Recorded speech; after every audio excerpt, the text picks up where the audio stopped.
ఏకాదశి సందర్భంగా నెల్లూరు రూరల్ పరిధిలోని నరసింహకొండపై వెలిసి ఉన్న శ్రీ లక్ష్మీ నరసింహస్వామివారిని సతీమణి రమాదేవితో కలిసి రాష్ట్ర పురపాలక పట్టణ అభివృద్ధి శాఖ మంత్రి డాక్టర్ పొంగూరు నారాయణ దర్శించుకున్నారు. ఉత్తర ద్వార దర్శనానికి వచ్చిన మంత్రికి ఆలయ మర్యాదలతో అర్చకులు స్వాగతం పలికారు. స్వామి అమ్మవారి ఆలయాల్లో మంత్రి దంపతులు ప్రత్యేక పూజలు నిర్వహించి తీర్థ ప్రసాదాలు స్వీకరించారు. అనంతరం ఆయన మీడియాతో మాట్లాడారు. రాష్ట్ర ప్రభుత్వం తరపున దేవాలయాల అభివృద్ధికి పూర్తి స్థాయిలో సహకారం అందిస్తామని మంత్రి హామీ ఇచ్చారు. వైకుంఠ ఏకాదశి సందర్భంగా భక్తులకు ఎటువంటి ఇబ్బందులు లేకుండా విస్తృతంగా ఏర్పాట్లు చేసినట్లు మంత్రి చెప్పారు.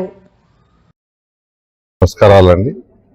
ముక్కోటి ఏకాదశి సందర్భంగా రాష్ట్ర ప్రజలందరికీ నా యొక్క శుభాకాంక్షలు.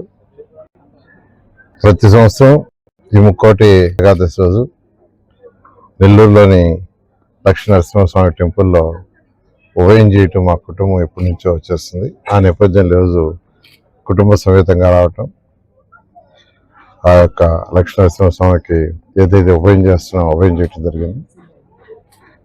ప్రతి ఒక్కరూ ఆయన ఆరోగ్యాలతో ఉండాలని, సకల ఐశ్వర్యాలతో ఉండాలని, అన్ని విధాలు వెనుకబడిన ఈ రాష్ట్రం గౌరవరైన ముఖ్యమంత్రి గారి యొక్క ఆధ్వర్యంలో